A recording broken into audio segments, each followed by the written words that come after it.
رشید احمد صاحب رحمہ اللہ تعالی نے اپنا جانشین بنانا تھا کسی کو.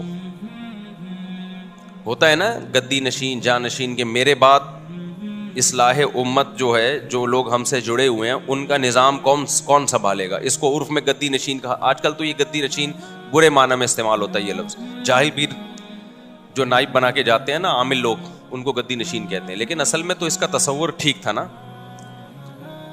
جیسے عبداللہ بن مسعود کے گدی نشین علقمہ تھے، علقمہ کے گدی نشین ابراہیم نخعی تھے، ان کے حماد الکوفی تھے، ان کے امام حنیفہ تھے. تو یہ علمی گدی ہو گئی. ایک ہوتی ہے روحانی گدی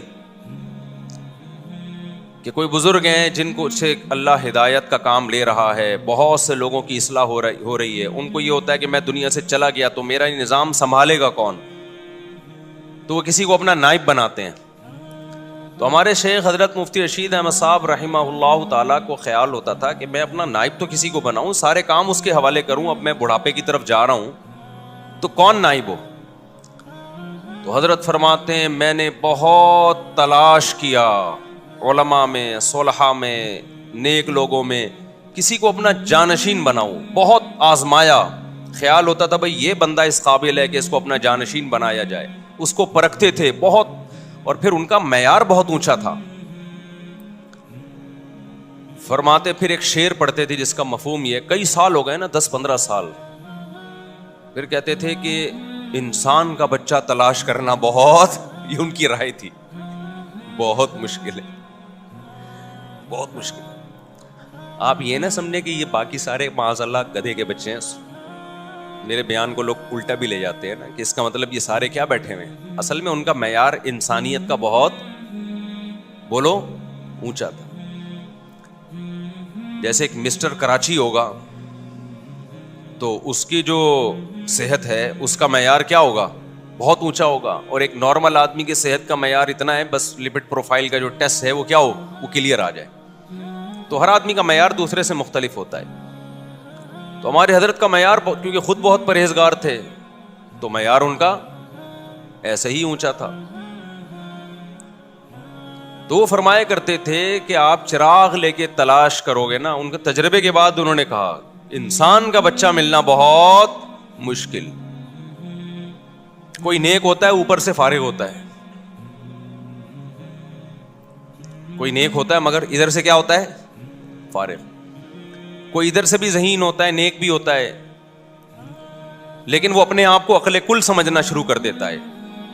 وہ حقیقت میں ذہین ہوتا نہیں ہے. یاد رکھو جو بھی ذہین آدمی ہوگا نا وہ اپنے آپ کو عقل کل کبھی بھی نہیں سمجھے گا. دنیا میں ہمیشہ بے وقوف لوگ اپنے آپ کو بہت عقل مند سمجھتے ہیں. یہ بے وقوفوں کا کام ہے. تکبر اور خود پسندی یہ بے وقوفوں کی بیماریاں ہیں، یہ عقل مندوں کی بیماریاں نہیں ہیں. تکبر ہوتا ہے نا، پیسہ آ گیا ایک دم اپنی اوقات بھول گیا، یا کسی سے کبھی مشورہ ہی نہیں لیتا، سمجھتا ہے کہ جو مجھے اللہ نے عقل دی ہے کسی اور کو نہیں دی ہے. اٹ مینس کہ یہ پرلے درجے کا احمق اور بے وقوف ہے. سمجھتے ہو کہ نہیں سمجھتے؟ دیکھو مجھے ایک بات بتاؤ، عقل بچوں میں کم ہوتی ہے، بچوں میں زیادہ ہوتی ہے یا کم ہوتی ہے؟ کم ہوتی ہے نا بچوں میں. تو بچوں میں خود پسندی بھی ہوتی ہے. بچے کے سامنے دوسرے بچے کی تعریف کریں اس کو غصہ آتا ہے. بچوں میں تکبر بھی ہوتا ہے بہت جلدی، ذرا سی بات پہ دوسرے بچوں کے سامنے اترانے لگتے ہیں، شو مارنے لگتے ہیں. لیکن جب میچور ہوتے ہیں، سمجھدار ہو جاتے ہیں تو یہ چھچور پنا چھوڑ دیتے ہیں. تو حضرت نے فرمایا کہ انسان کا بچہ تلاش کرنا کیا ہے، بہت مشکل. تو پھر مفتی رشید احمد صاحب نے نائب بنایا بہت طویل عرصے کے بعد، جو ہمارے شیخ ہیں اس وقت حضرت مفتی عبدالرحیم صاحب. اور پھر ان پہ ایک پوری ایک کتابچہ لکھا کہ ان کو جو میں نے نائب بنایا ہے، میں نے ایسے ایسے طریقوں سے ان کو آزمایا ہے کہ خانقاہوں میں اس آزمائش کا تصور بھی نہیں کوئی کر سکتا. سمجھتے ہو کہ نہیں سمجھتے ہو؟ ایسے طریقوں سے ان کو آزمایا ہے. 3 چیزیں بزرگ بننے کے لیے ضروری ہوتی ہیں، خوب سمجھ لو. یہ جو آج کل ہر پاگل سے پاگل بزرگ بنا پھر رہا ہے نا، پھونکوں والا اور چڑیلوں والا، اٹ از ناٹ بزرگ. نیک بننے کے لیے بزرگ نیک ایک ہی چیز ہے, بزرگ کوئی الگ سی اخلائی مخلوق نہیں ہوتی. 3 چیزیں باطنی صفات, ظاہری طور پر تو ہر گناہ سے بچنا ضروری ہے, یہ میرا ٹاپک نہ رہ جائے کہیں, وہ میں پھر اس پہ رپورٹ بعد میں پیش کروں گا, ابھی تم دوبارہ شیطان کی طرف آ رہے ہیں. ایک حب جاہ نہ ہو, حب جاہ کا مطلب شہرت کا بھوکا, بڑا بننے کا شوق, ہر جگہ یہ کہ میری ٹانگ اونچی رہے. جس میں یہ ہے وہ انسان کا بچہ ہی نہیں ہے, وہ اس کے اندر جراثیم کون سے والے ہیں؟ شیطان والے. نمبر 2, حب مال نہ ہو, پیسوں کا بھوکا نہ ہو. بعض لوگ پیسے کے بھوکے نہیں ہوتے, شہرت اور عزت کے بہت بھوکے ہوتے ہیں. بعض عزت اور شہرت کے بھوکے نہیں ہوتے, پیسوں کے لالچی ہوتے ہیں, وہ عزت بیچ کے پیسہ کماتے ہیں, کہتے ہیں عزت جائے پیسہ نہ جائے. یہ بھی بہت بڑی بیماری ہے. اور تیسری چیز ہے حب باہ, ٹھرکی, عورت کے ٹھرکی. سمجھتے ہو کہ نہیں سمجھتے؟ یہ 3 قسم کی ٹھرک مارکیٹ میں بہت چل رہی ہے. عورت کی ٹھرک کیا ہوتی ہے؟ بندے کا فون آیا 2 منٹ میں نمٹا دیا, کسی خاتون کا فون آیا ذرا آواز اچھی ہے, فون پہ چپک گیا. اور یہ ان لوگوں میں خطرہ زیادہ ہوتا ہے جو مشہور ہوتے ہیں, کیونکہ ان سے عورتوں کا واسطہ بہت ہوتا ہے, عام آدمی کو اتنا واسطہ نہیں پڑتا. تو ایسے مذہبی اسکالرز بھی ہیں کہ انٹی کو سمجھاتے سمجھاتے اس کے گھر تک پہنچ گئے, بہت ہیں. کچھ تو ایسے ہوتے ہیں کہ ہوتے نیک ہیں لیکن عورت کے فتنے میں آ کے بگڑ جاتے ہیں. کچھ ہوتے ہی فراڈی ہیں شروع سے. بعض دفعہ بندہ نیک ہوتا ہے لیکن وہ عورت کے فتنے میں پڑ کے برباد کر دیتا ہے اپنے آپ کو, ایسے لوگ بھی ہیں. اور کچھ ہوتے ہی 2 نمبر ہیں شروع سے ہی. تو جو ان چیزوں سے بچ گیا تو تصوف کی اصطلاح میں کہا جاتا ہے کہ اس میں حب باہ بولو نہیں. ایک ہوتا ہے قوت باہ, ایک ہوتی ہے حب باہ. دونوں میں کیا ہے؟ ابے کیا ہو گیا؟ فرق ہے. قوت باہ تو مردانگی کو بولتے ہیں, وہ تو پیغمبروں میں بہت ہوتی ہے. ایک پیغمبر میں 40 مردوں کے برابر قوت ہوتی ہے, تو یہ تو مرد کی مردانگی ہے. ایک ہے حب باہ, ہوس,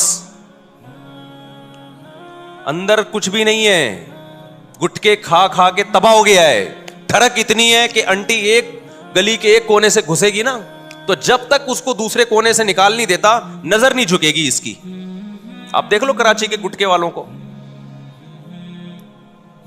صحت کا یہ عالم ہوگا کہ قمیض اتاریں تو پوری پسلیاں آپ گن سکتے ہیں باہر سے, ایکس رے رپورٹ کی ضرورت ہی نہیں ہے. الٹرا ساؤنڈ کے لیے کہ ڈاکٹر نے بولا ضرورت نہیں ہے, یہاں سے پتا نظر آ رہا ہے ہمیں, ٹھیک ہے نا.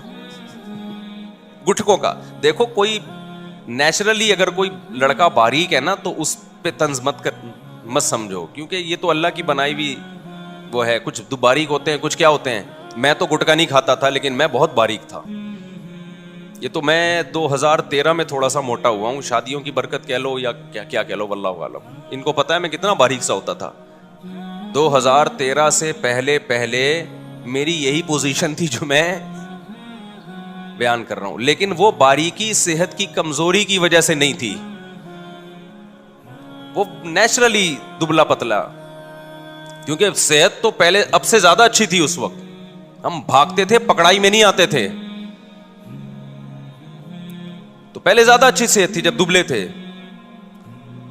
تو ایک دبلا یا ایک موٹا وہ ہوتا ہے جو نیچرلی اللہ نے کسی کو موٹا بنایا, کسی کو کیا بنایا. یعنی میں اتنا باریک تھا کہ جب میں نے دوسری شادی کی تو بڑے ہنگامے ہوئے خاندان میں. تو ہمارے استاذ نے پوچھا کہ تمہارا وزن کتنا ہے. مجھے یاد ہے میں نے کہا 50 کلو. انہوں نے کہا کام 90 کلو کا کیا تم نے. ویٹ تمہارا 50 کلو ہے اور کام تم نے کون سا کر لیا؟ 90 کلو والا کر لیا. جب میں نے دوسری کی تھی تو وہ بڑی بحثیں بہت چلتی تھی. ایک دفعہ میں بیٹھا ہوا تھا تو میری پنڈلی نظر آ رہی تھی بہت ہی باریک سی. ہمارے استاذ کی عادت تھی مزاح کرنے کی. انہوں نے کہا بھائی یہ پنڈلی نیچے کرو یار, باتیں 2 4 شادیوں کی چل رہی ہیں اور یہ پنڈلی جو ہے نا آپ کی یہ کہہ رہی ہے کہ نہیں بھائی یہ نہیں ہو سکتا. تو ایک تو باریک جو کوئی بائی نیچر ہو, لیکن جو گٹکوں والا باریک ہے نا, میں اس کی بات کر رہا ہوں. بعض لڑکے گٹکے کھا کھا کے, پان گٹکے سگریٹ, ہمارے ایک دوست سگریٹ صبح و شام پیتے تھے. ہم سوئمنگ پول گئے سوئمنگ کے لیے, 2002 یا 2003 کی بات ہوگی. اب ہم سوئمنگ کر رہے ہیں, وہ بیچارہ یہاں سے وہاں جائے تو اس کا سانس ہی پھول جائے, اور حالت بھی ایسی کہ باریک ہو گیا. تو پھر خود ہی کہتا ہے بھائی, میں نے کہا کہ یار اچھا شادی بہت کرتا تھا, شادی کرا دو مفتی صاحب, شادی کرا دو. پھر ایک دن خود ہی کہنے لگا, مفتی صاحب آج جو میں نے اپنا اسٹیمنا چیک کیا نا سوئمنگ میں, اپنے بارے میں کہہ رہا تھا, تو مجھے لگتا ہے دھواں ہی نکلے گا. سمجھ رہے, مجھے لگتا ہے اب کیا ہوگا, دھواں ہی نکلے گا. بیچارہ یہاں سے وہاں جاتا, اس کا سانس پھول جاتا. تو صحت کراچی کے جو گٹکے والے لڑکے ہیں ان کی یہ ہے, اور باتیں کون سی ہیں, 4 شادیوں کی. تو یہ صحت نہیں ہے, یہ جذبہ نہیں ہے, اٹ از کالڈ ٹھرک. اب میں اور کون سا مہذب لفظ استعمال کروں اس کے لیے, کیا خیال ہے بھائی, یہ کیا کہلاتا ہے؟ ایسے جیسے بھوک لگ نہیں رہی اور کھا 6 پراٹھے رہے, تو یہ ہوس ہے. ایک تو ہے نا شدید بھوک لگ رہی ہے, پوری دیگ کھا گیا, یہ تو طاقت اور قوت کی بھائی, جگر اور میدا بہت مضبوط ہے بھائی, 1-2 پراٹھوں سے پیٹ ہی نہیں بھرتا. ایک ہے بھوک ٹکے گی نہیں ہے, کھاتا ایسے جیسے صدیوں کا بھوکا ہے. تو یہ اٹ از کالڈ, اب آپ لوگ بھی سیکھ جائیں نا, یہ کیا ہے, یہ ٹھرک ہے, یہ صحت نہیں ہے. تو جو عورت کی ٹھرک ہوتی ہے نا, بعض لوگوں کو کہیں سے بھی بس دوستیاں فیس بک پہ بھی, اور پوری رات بیٹھے رہتے ہیں فیس بک پہ دوستیاں لگانے میں لڑکیوں سے. یہ عمل کہلاتا ہے حب باہ. سمجھ رہے ہو, باہ کی ٹھرک ہے. تو یہ 3 چیزیں انسان کو غیر اخلاقی بنا دیتی ہیں. شہرت کی بھوک کا بھوکا ہو, پیسوں کا لالچی ہو, عورت کا ٹھرکی ہو, فرق ہی نہیں کرتا کہ ہر جگہ اسی میں لگا رہتا ہے بس. تو یہ بعض دفعہ کسی میں 3 بیماریاں ہوتی ہیں, بعض دفعہ 2 بیماریاں ہوتی ہیں, بعض دفعہ ایک ہی بڑی خطرناک ہوتی ہے. تو شیطان جو تھا نا, شیطان, اس میں نہ مال کی محبت تھی نہ عورت کی ٹھرک تھی, اس میں ایک ہی بیماری اتنی خطرناک تھی جو 2 کے قائم مقام ہے. وہ کیا ہے, حب جاہ, تکبر, کہ سب سے زیادہ عزت میری ہونی چاہیے. سمجھتے ہو کہ نہیں, اللہ کے دربار میں میں ہوں بھائی, میں سب سے زیادہ موسٹ امپورٹنٹ پرسن کون ہوں, اللہ کے لیے میں ہوں. یہ آدم کیوں آیا بعد میں, اس کو اتنا پروٹوکول کیوں دیا جا رہا ہے؟ تو یہ تصوف میں جس میں 3 چیزیں نہیں ہوں گی, یعنی شیخ کا خیال ہوتا ہے کہ یہ 3 چیزیں نہیں ہیں, تو ان کو سمجھا جاتا ہے کہ یہ کیا ہے, یہ نیک آدمی ہے. ہمارے ہاں آج کل نیک کی ڈیفینیشن یہ رہی نہیں ہے.